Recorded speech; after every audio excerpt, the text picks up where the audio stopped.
السلام علیکم ورحمۃ اللہ وبرکاتہ۔ الحمد للہ الذی بیدہ الملک وہو علی کل شیء قدیر، هو الاول والآخر والظاہر والباطن وہو بکل شیء علیم، واشہد ان لا الہ الا اللہ وحدہ لا شریک لہ، واشہد ان سیدنا ومولانا محمدا عبدہ ورسولہ، ارسلہ بالحق بشیرا ونذیرا وداعیا الی اللہ بإذنہ وسراجا منیرا، صلی اللہ تعالی علیہ وعلی آلہ وعلی اصحابہ وبارک وسلم تسلیما کثیرا کثیرا، اما بعد فاعوذ باللہ من الشیطان الرجیم، بسم اللہ الرحمن الرحیم۔ ان ابراہیم کان امۃ قانتا حنیفا للہ ولم یک من المشرکین شاکرا لانعمہ اجتباہ وہداہ الی صراط مستقیم ثم اوحینا الیک ان اتبع ملۃ ابراہیم۔ وقال تعالی فلما اسلم وتلہ للجبین ونادیناہ ان یا ابراہیم قد صدقت الرؤیا انا کذلک نجزی المحسنین۔ میرے محترم بھائیوں بہنوں، میرے عزیزوں، بچے بچیوں، پوری دنیا کے انسانوں، اللہ کرے میرا پیغام پوری دنیا میں پہنچے، مسلم بھی سنیں، نان مسلم بھی سنیں، کہ اچھی بات تو لینی چاہیے جہاں سے بھی ہو۔ عید قربان جس کو ہم کہتے ہیں وہ قریب ہے، 5 دن 6 دن باقی ہیں۔ یہ ابراہیم علیہ السلام کی سنت ہے، اور میرے نبی نے اس کو زندہ کیا۔ بیچ کے زمانوں میں یہ نہیں تھی، اس کو میرے نبی پاک صلی اللہ علیہ وسلم نے زندہ فرمایا، اور آپ اپنے عید کے موقع پر 2 جانور ذبح فرماتے تھے، 2 دمبے، ایک امت کے لیے اور ایک اپنے لیے۔ سبحان، ایک امت کے لیے، ایک اپنے لیے۔ ابراہیم علیہ السلام سے یہ سلسلہ کیسے شروع ہوا؟ ابراہیم علیہ السلام کون ہیں؟ ان کی ہستی کیا ہے؟ ابراہیم علیہ السلام وہ نبی ہیں جن پر ساری امتوں کا اتفاق ہے۔ یہود بھی ابراہیم علیہ السلام کو کہتے ہیں ہمارے ہیں، عیسائی بھی ابراہیم علیہ السلام کو کہتے ہیں ہمارے ہیں، مسلمان بھی ابراہیم علیہ السلام کو کہتے ہیں ہمارے ہیں۔ آگے پھر یہود موسیٰ علیہ السلام پر رک جاتے ہیں اور عیسیٰ علیہ السلام کا انکار کرتے ہیں، عیسائی عیسیٰ علیہ السلام پر رک جاتے ہیں اور محمد مصطفیٰ صلی اللہ علیہ وسلم کا انکار کرتے ہیں۔ ان ابراہیم لأواہ حلیم، ان ابراہیم لأواہ حلیم، ابراہیم بہت مہربان، رونے دھونے والے تھے، اور ابراہیم کا مطلب بھی ہے مہربان باپ، مہربان باپ۔ ابراہیم علیہ السلام کی کہانی تو بہت لمبی ہے، اسے سنانے کے نہ مجھے سکت ہے، اور نہ ہی آگے جو ہم کاسٹ کرتے ہیں اس میں اتنی ہمت ہوتی ہے۔ تو ہم شروع ہی کرتے ہیں کہ ابراہیم علیہ السلام سے اللہ نے اپنے بچے کی قربانی کیسے لی، پیچھے سارے واقعات کو چھوڑ کر۔ ابراہیم علیہ السلام کو جب آگ میں ڈالا گیا اور اللہ تعالیٰ نے ان کو آگ سے زندہ سلامت باہر نکالا، تو پھر انہوں نے ہجرت فرمائی اور مصر گئے۔ مصر کا جو بادشاہ تھا وہ ہر آنے والی عورت کو زبردستی ایک رات اپنے کمرے میں رکھتا تھا، تو اس نے حضرت سارہ علیہ السلام کو بھی قبضہ کر کے اپنے کمرے میں رکھا۔ جو ہی ہاتھ بڑھاتا اس کا ہاتھ سوکھ جاتا، پیچھے کرتا تو ٹھیک ہو جاتا، پھر ایسے ہاتھ بڑھاتا سوکھ جاتا، پھر پیچھے کرتا ٹھیک ہو جاتا، پھر ایسے ہاتھ بڑھایا، سوکھ گیا، پھر پیچھے کیا، ٹھیک ہو گیا۔ تو اس نے کہا یہ تو کوئی اور ہی بات ہے۔ تو اس نے اپنی بیٹی حضرت ہاجرہ وہ ان ابراہیم علیہ السلام کے نکاح میں دے دی۔ ابراہیم علیہ السلام اس وقت 70 سے اوپر جا چکے تھے اور حضرت ہاجرہ 22 سال کی تھی۔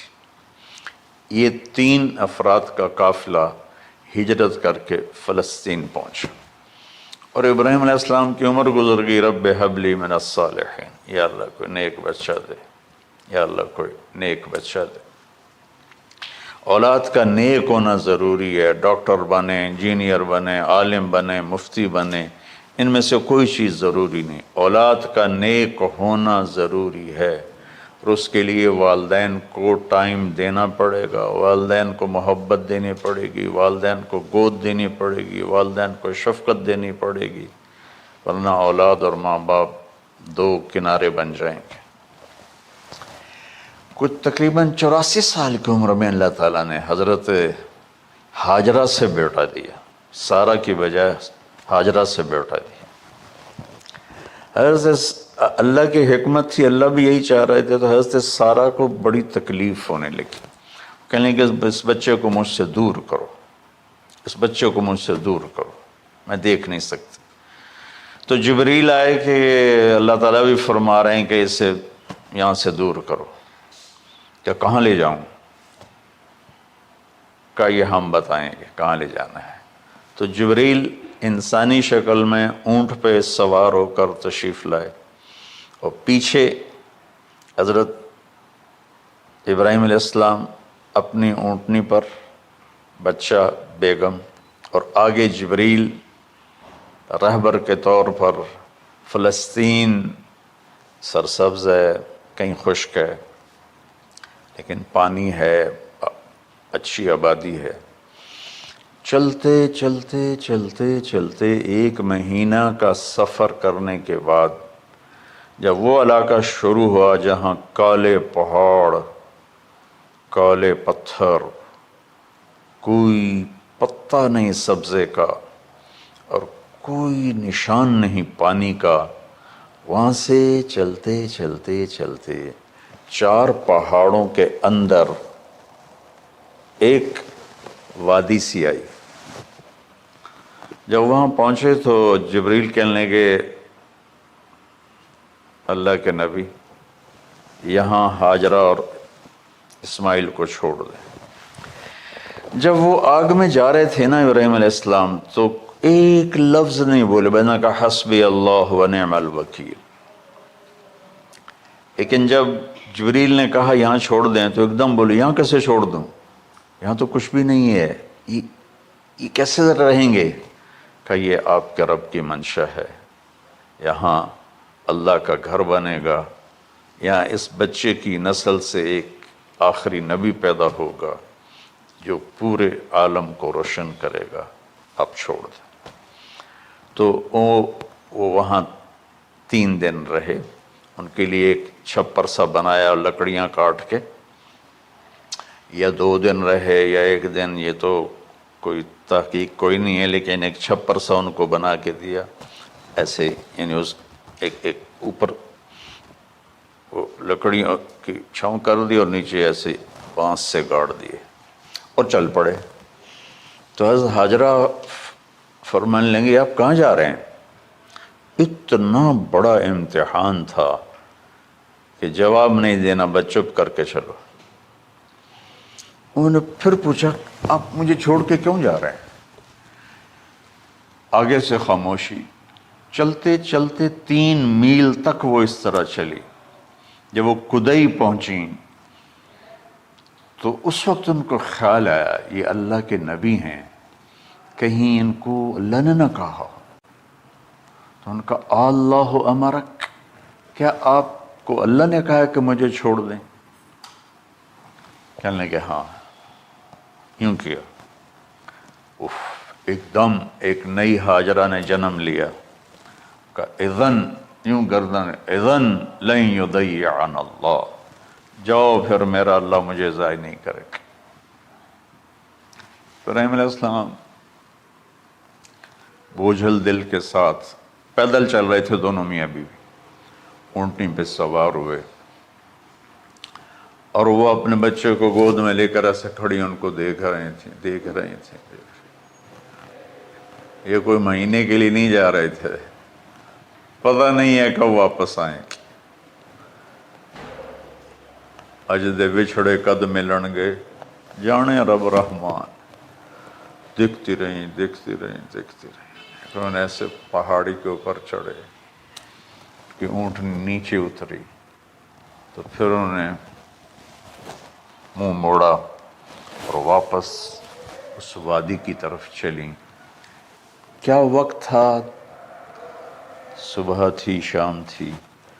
جو ابراہیم علیہ السلام غائب ہوئے تو ایک دم آپ نے اونٹنی کا منہ موڑا ادھر ہی اور کہا ربنا انی اسکنت من ذریتی بواد غیر ذی زرع ربنا لیقیموا الصلاۃ۔ کیا درد ہے! آپ اندازہ لگاؤ، ایک آدمی کو 84 سال کی عمر میں بیٹا ملے اور پھر اسے ایسے جنگل بیابان میں چھوڑ دیا جائے، تو ان کے دل پہ کیا بیت رہی ہوگی۔ اس دعا میں وہ درد ہے جو میرے بھی آنسو نکل رہے ہیں۔ ان کو 3 دفعہ قصہ سنا چکا۔ اے اللہ، تیرے ہی کہنے پر، تو جو میرا رب ہے، یا اللہ نہیں کہا، اللہم نہیں کہا، ربنا، یا اللہ تو مہربان ہے، اس میں بھی کوئی تیری مہربانی ہوگی، تیری محبت ہوگی، تیری شفقت ہوگی۔ انی اسکنت من ذریتی، میں نے چھوڑ دیا اپنی اولاد کو،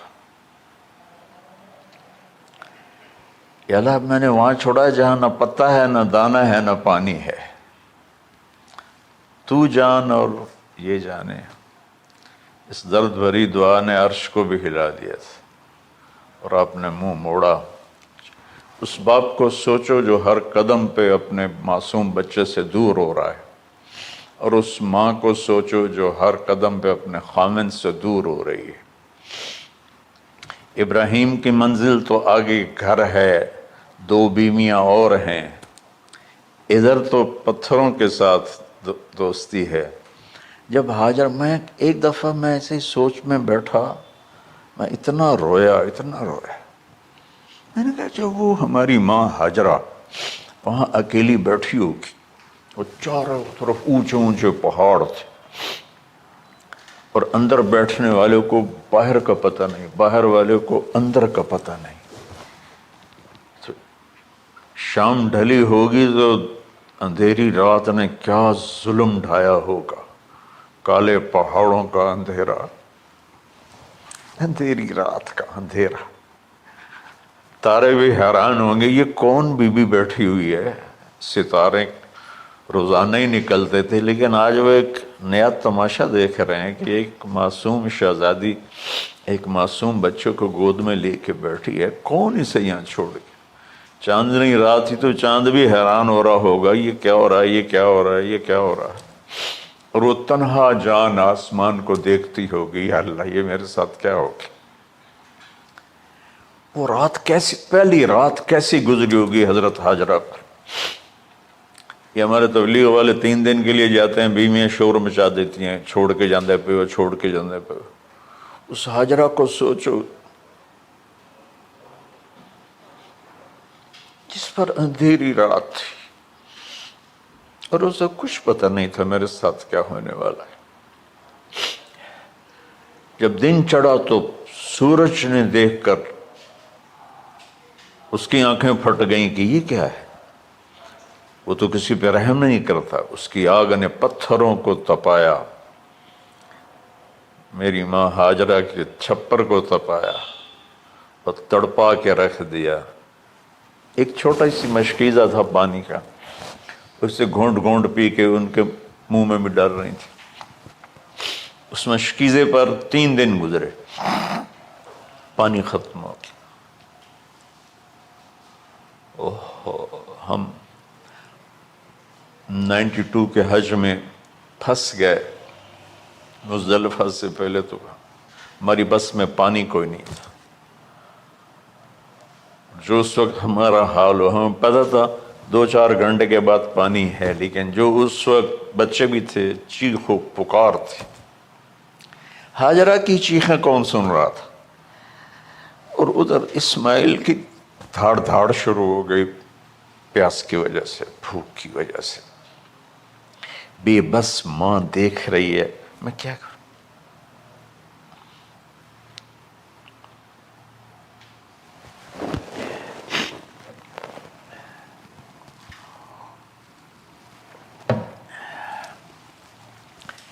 میں قطر میں تھا جماعت میں، تو مجھے یہاں کندھے میں درد ہوا، میں ہاسپٹل گیا تو ایمرجنسی سے انہوں لے کر گئے۔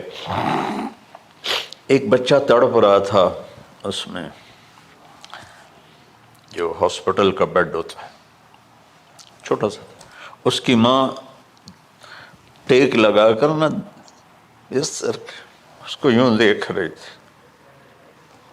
مجھے نہیں پتا وہ کون ہے، مجھے نہیں پتا اس بچے کو کیا ہے، لیکن آپ یقین مانیں یہ جو میرے آنسو ہیں اس عورت کی وجہ سے، کہ جس خاموش ساز خاموش فریاد سے معمور ہیں ہم، نالہ اگر لب پہ آتا ہے تو مجبور ہیں ہم۔ جس طرح وہ ماں ساز خاموش تھی اور اس کے چہرے پر درد پکار رہا تھا، میں صرف ایسے گزرتے گزرتے اس کو دیکھا اور میں آج رو رہا ہوں 15 سال کا قصہ یاد کر کے۔ تو ہاجرہ کے چہرے کو کون پڑھنے والا تھا؟ کون سی ایمرجنسی وارڈ میں بیٹھی تھی؟ کون اس کے لیے کہہ رہا تھا میں پانی لاتا ہوں، کھانا لاتا ہوں؟ موت تھی دونوں ماں بیٹی کی۔ تو یہ بے قراری میں صفا مروہ کی دوڑ لگائی، انہیں پتا تھا کچھ نہیں ہے۔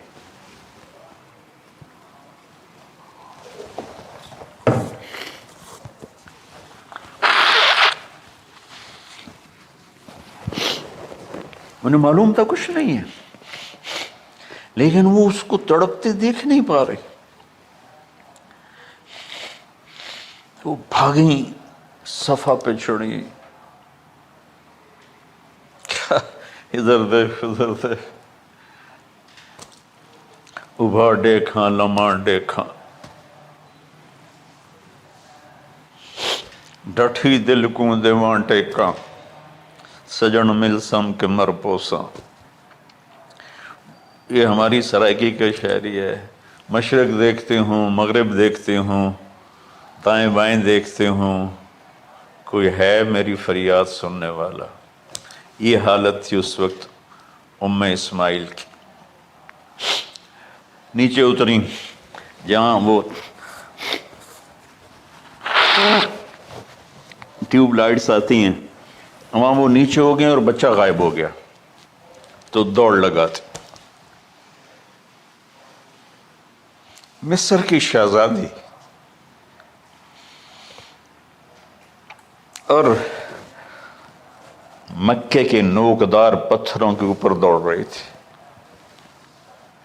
جب بچہ نظر آیا پھر آہستہ ہو گئی، پھر مروہ پہ چڑھی، پھر صفا پہ چڑھی، پھر مروہ پہ چڑھی، پھر صفا۔ مجھے لگتا ہے صفا مروہ بھی رو رہے ہوں گے اس وقت، اور مکے کے پہاڑ بھی رو رہے ہوں گے، سورج بھی اس وقت رو رہا ہوگا۔ آخر وہ مروہ پہ تھک کے گر گئیں۔ یہ نہیں کہ انہوں نے 7 چکر لگانے تھے، 7ویں چکر کے بعد ان کی ہمت جواب دے گئی، وہ گر گئیں اور ان کا جینا چاہا کہ میں بچے کو اپنے سامنے مرتا دیکھوں، اس لیے وہیں گر گئیں کہ میں اتھے مر جاؤں اتھے مر جاؤں۔ پھر ایسے حسرت بھری نظروں سے یوں دیکھا، مر گئے کہ نہیں؟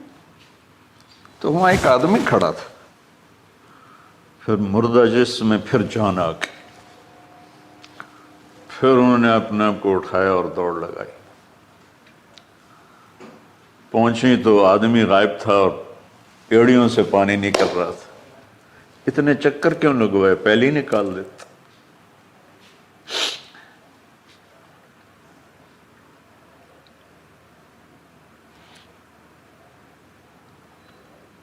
عاشق ہوں میں عشق کماں میں دل رکھیں وانگ پہاڑاں ہو سہ صدیاں ہزار غلام میں کر جانے باغ بہاراں ہو منصور جے چک سولی دتے جڑے واقف کل اسراراں ہو سجدیں سر چائیں نہ باہو توڑے کافر کہیں ہزاراں ہو عاشق سوئی حقیقی جڑا قتل معشوق دے مننے سر نو جوڑے تے مکھ نہ موڑے بھامیں 100 تلواراں کھنے سچا عشق حسین علی دا باہو سر دتے تے راز نہ بن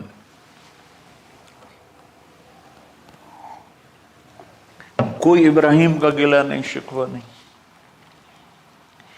یہ 7 چکر اور تڑپ اور درد، اس کے بعد پانی کیوں نکالا؟ پہلے کیوں نہیں نکالا؟ کہ عشق کا راستہ ہی ہے. میرے گھر کے راستے میں کوئی کہکشاں نہیں ہے. راستہ عشق اشقا سے. اشقا کہتے ہیں آکاس بیل جو درخت کو چمڑ جاتی پیلی، تو وہ درخت اس کا ایسا عاشق ہوتا ہے سب کچھ اس کو کھلا کے خود خوش ہو کے جل کے بالن بن جاتا ہے. اس سے اشقا ہے کہ عشق ایسی چیز ہے. عشق تے آتش ڈوہیں برابر اتے عشق دا تاؤ تکھیڑا. آتش ساڑے کخت کا نیرا عشق ساڑے دل جیڑا. خواجہ غلام فرید صاحب کی شاعری سنا رہا ہوں کہ عشق میں بھی آگ ہے اور لکڑی میں بھی آگ. لکڑی کی آگ خس و خاشاک کو جلاتی ہے اور عشق کی آگ دل کو جلا کے برباد کر دیتی ہے.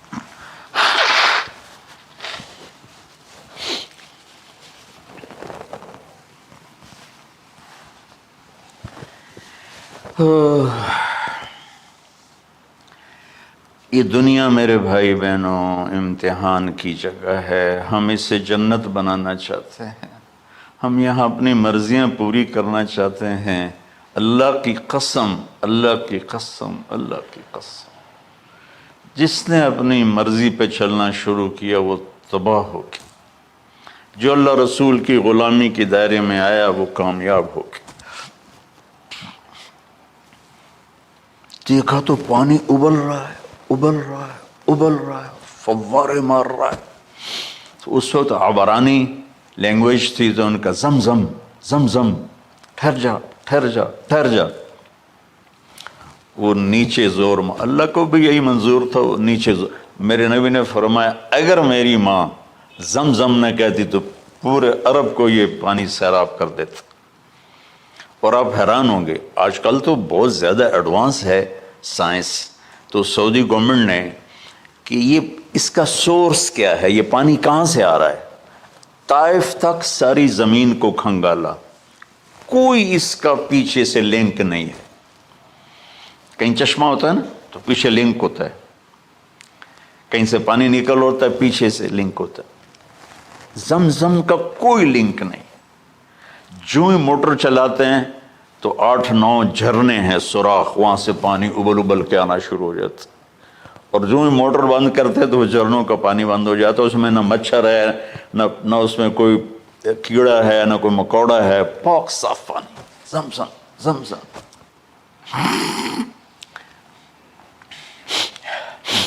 جتنا اونچا بنانا ہو بلڈنگ اتنی گہری بنیاد.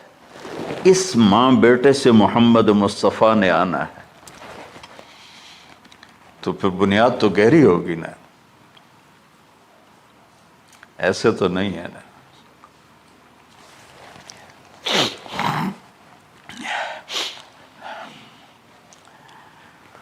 تو چونکہ محمد مصطفیٰ صلی اللہ علیہ وسلم کو اس بچے اور اس ماں سے اللہ نے وجود دینا، پیچھے ابراہیم والد ہیں دینا. ابراہیم علیہ السلام کی نسل میں 4000 انبیاء آئے. بنو اسرائیل میں 4000 اور حضرت اسماعیل علیہ السلام کا ایک ہی جو 1.25 لاکھ پہ بھاری نہیں ہے بلکہ کل کائنات پہ بھاری ہے اللہ کے بعد.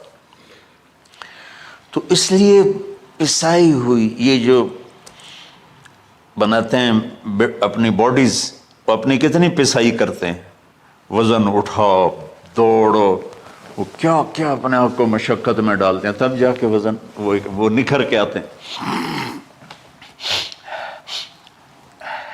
یہاں کوئی آبادی نہیں تھی، یمن سے لوگ جاتے تھے شام تجارت کے لیے، تو قبیلہ جرہم کا گزر تھا، پانی نہیں تھا، تو وہ پانی کی تلاش میں تھے، انہوں نے پرندے دیکھے، وہ کہنے کہ پرندے تو پانی پر آتے ہیں، انہوں نے 2 آدمی بھیجے، آگے دیکھا ایک خاتون، ایک بچہ اور کنواں تو نہیں تھا، پانی چشمہ، تو وہ سارے آئے اور کہا کہ بہن میاں ٹھہر جائیں، کہ اب ٹھہرو لیکن پانی میرا، ان کا ٹھیک ہے پانی آپ کا ہے۔ تو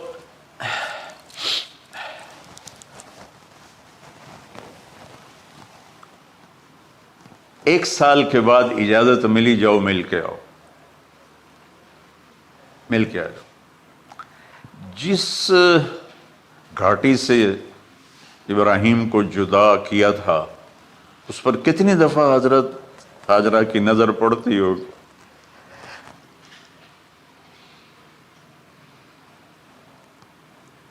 اگر آپ اس کو فیل کریں تو یہ قصہ بیان ہی نہیں ہو سکتا، بس رونا ہی پڑے گا۔ اور خاص طور پر آج کے دور میں جب کوئی اللہ کو کی ماننے کے لیے تیار ہی نہیں ہے، کوئی جہنم سے ڈرنے کے لیے تیار نہیں، کوئی جنت کی طلبگار نہیں۔ 1 سال کے بعد اونٹنی کا سر نظر آیا تو دل اچھل کے آسمان کو جا لگا کہ میری آنکھوں کی ٹھنڈک آ گئی، میرے سر کا سایہ آ گیا، میرے بیٹے کی چھاؤں آیا۔ وہ اونٹنی بٹھائی،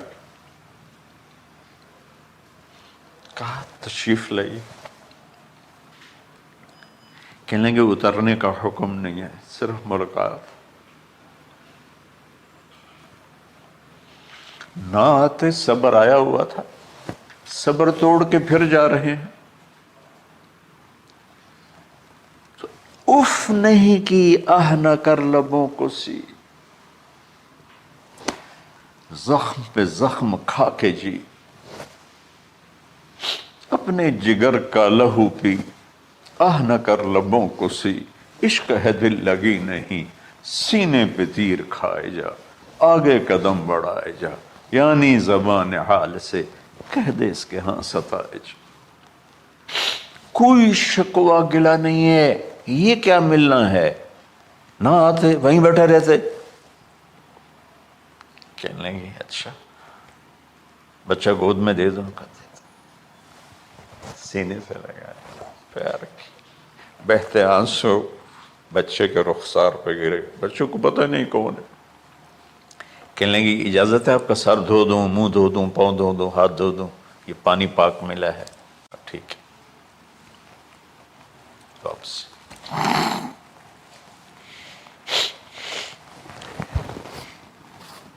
فلما بلغ معه السعی، جب وہ بچہ بھاگنے دوڑنے لگا، دل میں اتر گیا، نظروں کو بھا گیا، تو خواب آنے شروع ہوئے، قیمتی چیز قربان کرو، پتہ نہیں کتنی بکریاں قربان کر دیں، پھر خواب آیا قیمتی چیز قربان کرو، پھر گائے قربان کر دیں، عدد مجھے یاد نہیں ہے، پھر خواب آیا قیمتی چیز قربان کرو، اونٹ قربان کر دیے، پھر خواب آیا قیمتی چیز قربان کرو، تو پھر خیال آیا کہ یہ اسماعیل کی طرف اشارہ ہے۔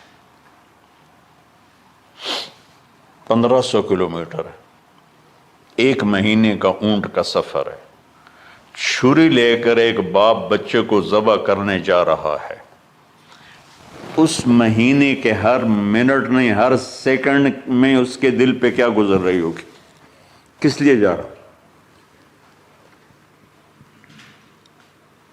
ساری دنیا پھرتے ہیں، جب گھر واپس آنے کا ہوتا ہے تو خوش ہو رہے ہوتے ہیں کہ پاکستان جا رہے ہیں، پاکستان جا رہے ہیں، کتنی دفعہ اللہ نے دنیا پھرائی۔ یہ اور اس باپ کی عمر اب 92 سال ہو چکی، 92 سال مولانا صاحب، اس کی اونٹنی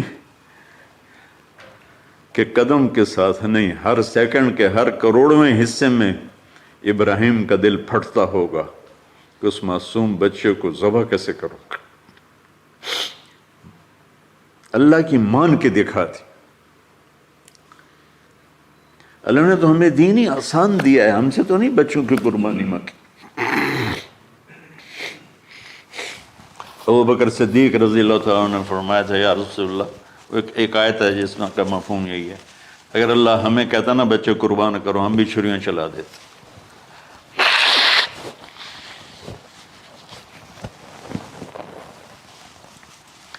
تو میں اس تصور میں جب ڈوبتا ہوں میں رونا شروع کر دیتا. عاصم کا بازو ٹوٹا، 6 سال کا تھا، اس کو جوڑ رہے تھے تو اس کی چیخیں نہیں کرنی تھی، میں باہر نکل گیا، مجھ سے چیخیں سنی نہیں گئی، حالانکہ وہ اس کا علاج کرنے کے لیے کر رہے تھے. اور یہ 92 سال کی ہستی بڑھاپے میں 1 مہینے کی اذیت برداشت کرتے ہوئے جا رہے ہیں کہ بیٹا ذبح کرنا ہے، بیٹا ذبح کرنا ہے، بیٹا ذبح کرنا ہے.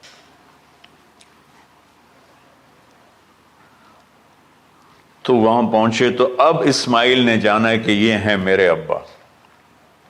وہ کیسے لپٹے ہوں گے، کیسے چوما ہوگا، کیسے پیار کیا ہوگا، یا بیوی کا آپس میں. مجھے نہیں پتا کہ کتنے عرصے بعد انہوں نے ایک قدم اٹھایا، لیکن کہا کہ بچوں کو تیار کرو، میں اس کو سیر کرانے لے جا رہا ہوں. بڑی خوش ہوئی، ماں بھی بچہ بھی اچھل رہا ہے. اور لے کے پہنچے جمرہ کبریٰ پر، وہ جو شیطان کو 3 جگہ مارتے ہیں تو آخری جگہ وہاں اس وقت ایک تنگ سی جگہ تھی پہاڑوں میں گھری ہوئی، وہاں پہنچے تو کہتے ہیں یا بنی انی، کوئی شک شبہ والی بات نہیں ہے، ارا فی المنام انی اذبحک، میں نے تمہیں ذبح کرنا ہی ہے. انی میں نے تمہیں ذبح کرنا ہے. فانظر ماذا ترى، تیری رائے کیا ہے؟ قربان جاؤں اس ماں پہ جس نے 7-8 سال کے بچوں کو کیا تربیت دی. یا ابت افعل ما تؤمر، یعنی یا ابت افعل، بیچ میں کوئی حرف نہیں، کوئی عطف نہیں. یا ابت افعل بما تؤمر ستجدنی انشاء اللہ من الصابرین. اس عمر میں اپنی قربانی کو اللہ کے ساتھ جوڑا. ابا کرو آپ. یہ جب ماں اپنے بچے کو فوکس کر، آج کی مائیں، میں گلہ کرتا ہوں آپ کے والدین سے، میں گلہ کرتا ہوں، انہوں نے اپنی اولاد کو فوکس نہیں کیا. یہ اپنے دھندوں میں اتنا پھنسے ہوئے ہیں، اپنے کاموں میں. اس بدبخت یہ کیا فون ہے، کیا کہتے ہیں اس کو، اسمارٹ فون، سیمسنگ موبائل، اس میں اتنا گم ہو گئے ہیں کہ بچے اگنور ہو گئے ہیں. 3 سال کا بچہ اسکول جا رہا ہے، اسے ماں کی گود چاہیے، اسے اسکول بھیج رہے ہیں. وہ وہاں میرے بچے کو ڈسلیکسیا تھا، اس کو عاصم کو، اس کو پڑھنا نہیں آتا تھا، ایک بیماری ہے. تو اس کی ٹیچریں مار مار مار اس کا حشر کر دیتی. میرا بچہ برباد کر دیا انہوں نے. وہ 6 سال کی عمر میں ڈپریشن کا شکار ہو. میں ماؤں سے کہتا ہوں بچوں کو ٹائم دو، تمہارا سرمایہ تمہاری اولاد ہے، اور اولاد ڈگری سے عزت نہیں ملتی. اولاد تمہاری نیک ہوگی تو وہ بلند بخت ہوں گی، عزت پائیں گی. پاکستان کو پڑھے لکھوں نے لوٹا ہے، ان پڑھوں نے نہیں لوٹا. ابا جی، بابا جی، آپ کریں نا، دیر کیوں کر رہے ہیں؟ ستجدنی انشاء اللہ من الصابرین، آپ دیکھیں گے میں آپ کی آزمائش پہ پورا اتروں گا اور اللہ کی آزمائش پر بھی پورا اتروں گا۔ پھر معصوم ذہن ادھر چلا گیا ماں کی طرف، کہنے لگے ہاں یہ بات تو ہے کہ میری ماں کو بڑی تکلیف ہوگی، تو اس لیے نا اپنا کرتا اتارا، کہا بابا جی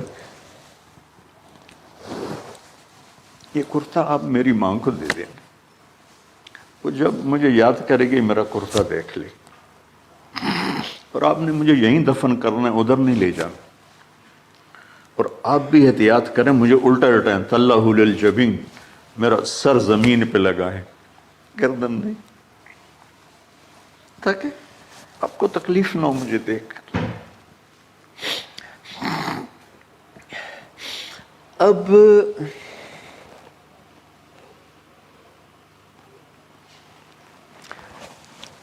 میں تو مرغی ذبح ہو رہی ہوں نا تو اس کو تڑپتے نہیں دیکھ سکتا۔ قربانی کے لیے مفتی صاحبان کہتے ہیں کہ اوپر کھڑا ہونا چاہیے، خود کرے یا اوپر کھڑا، میں نہیں کھڑا ہو سکتا۔ جانور جب تڑپتا ہے تو مجھے کچھ ہونے لگتا، تو میں بچوں کو بھیجتا ہوں جاؤ قربانی پہ کھڑے ہو۔ جیسے ابراہیم علیہ السلام کا تصور کر کے میری چیخیں نکل کہ انہوں نے جب ان کی کمر پہ گوڈا رکھا ہوگا یوں کر کے، ہاتھ باندھے پاؤں باندھے، اور سر کے بال یوں اٹھا کے یہاں لائے ہوں گے سر کو، اور چھری یہاں رکھی ہوگی، کیا کیفیت؟ تو یوں آسمان کو دیکھ کر کہ یا اللہ کیا تم مجھ سے ناراض ہو گیا کہ میرے دل میں اسماعیل زیادہ اتر گیا ہے؟ یا اللہ ایسا کبھی نہیں ہے، یا اللہ یا میرا کوئی امتحان تو لے رہا ہے، یا اللہ تیرے اوپر سب کچھ قربان ہے، اور یوں چلائی، اور اللہ تعالیٰ نے چھری کی کیا حیثیت ہے، اس نے چلنے سے انکار کر دیا، پھر چلائے، پھر چلائے۔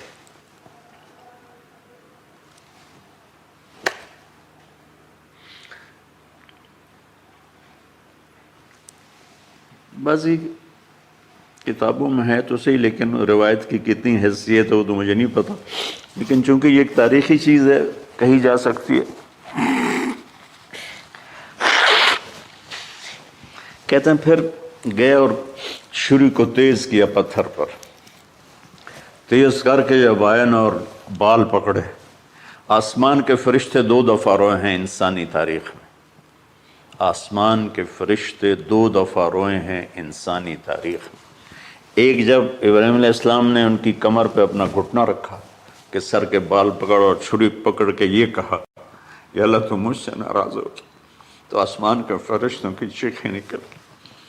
اور ایک جب اللہ کے نبی کو طائف میں پتھر پڑے کہ اللہ من یشکو الیک ضعف قوتی، تو آسمان کے فرشتوں کی چیخیں نکل گئی جب ہمارے نبی کو طائف والوں نے مارا اس پر۔ یہ 2 دفعہ آسمان کے سب فرشتے روئے۔ تو پھر اللہ نے کہا بس، نادیناہ ان یا ابراہیم قد صدقت الرؤیا انا کذلک نجزی المحسنین، ابراہیم تو پاس ہو گیا ہے، چھری چل گئی، اور آنکھوں پر تو پٹی تھی، چھری چل گئی، پٹی کھولی تو سامنے کبش تھا، دمبا اور اسماعیل اور جبریل کھڑے ہوئے تھے۔ اس جانور کی قربانی ایک علامت ہے، اس قربانی سے ایک پیغام ہے کہ اپنے غلط جذبات کو اللہ پر قربان کر دو۔ ہم سے اللہ نہیں کہہ رہا بچے قربان کرو، ہم سے کہہ رہا غلط جذبات قربان کرو۔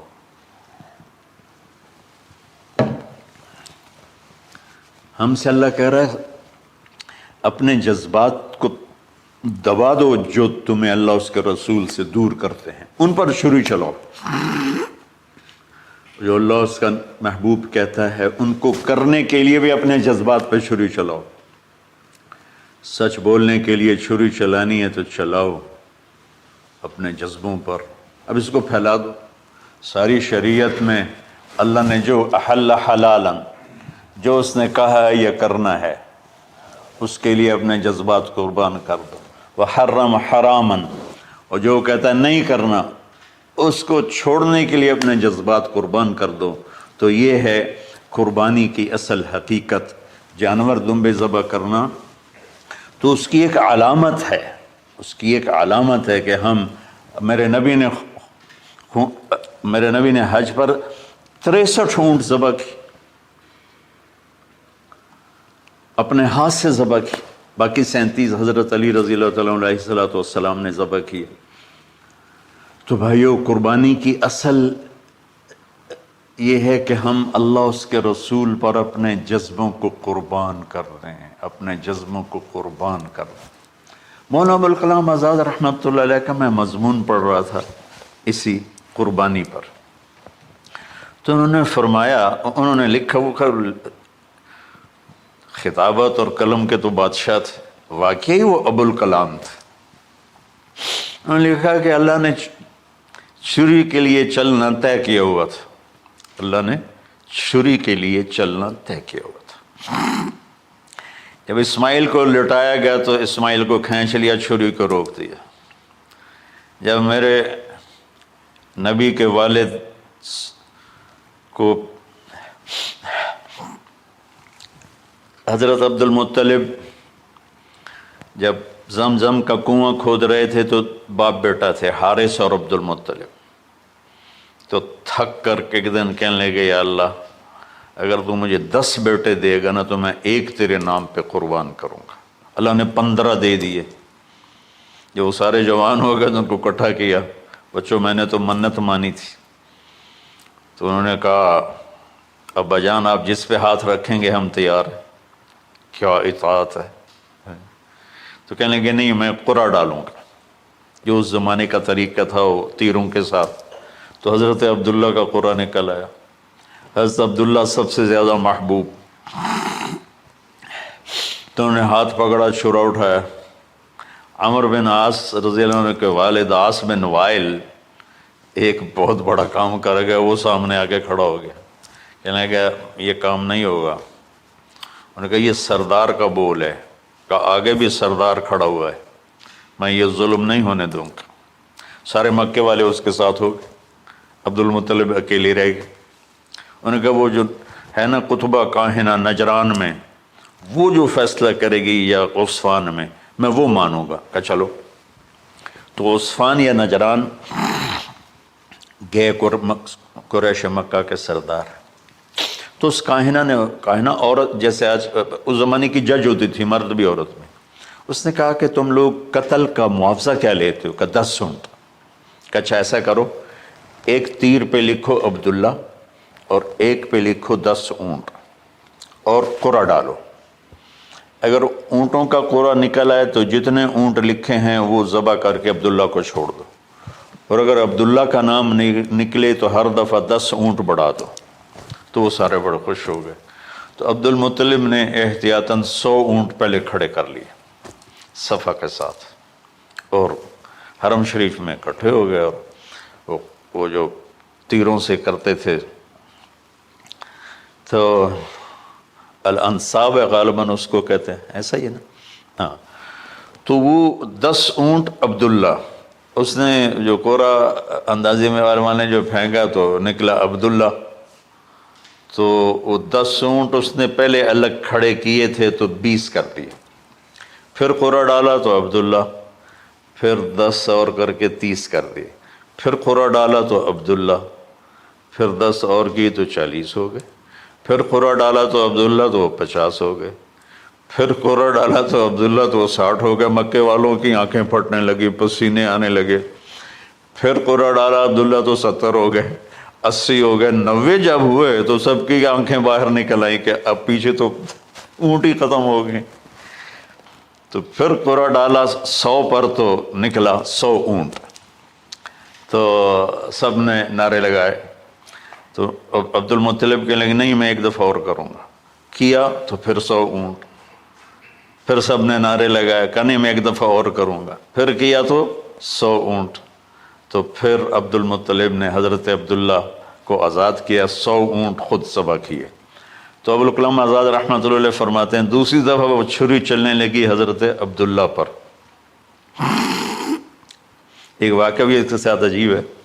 آپ بازار میں جا رہے تھے حضرت عبداللہ، تو سامنے سے ایک نا پہلی کتابوں کی عالم عورت آ گئی. اس نے اسے دیکھا تو کہا عبداللہ تیری جان بچانے پہ 100 اونٹ ڈگے تھے نا. کہاں؟ کہ ایک رات میرے ساتھ گزار لے 100 اونٹ میں دوں گی. تو اس نے نور نبوت دیکھا یہاں. تو آپ نے کہا نہیں میں عزت دار ہوں، میں یہ کام تو نہیں کر سکتا. تو پھر فرمایا کہ اللہ نے اسماعیل کو نکالا، عبداللہ کو نکالا، لیکن چھری نے چلنا تھا. جب حسین کی باری آئی تو اللہ نے چھری کو کہا چلو، اور وہ کاٹتے چلی گئی. کیا جرم ہو لکھی میرے نبی کی ساری نسل ذبح کی. کتنا کہا اذکرکم فی اہل بیت، اذکرکم فی اہل بیت، اذکرکم فی اہل بیت. صرف 60 سال بعد امت نے 89 سمیت 72 انسان ذبح کر دی. ان کے جنازے بھی نہ پڑھنے تھے.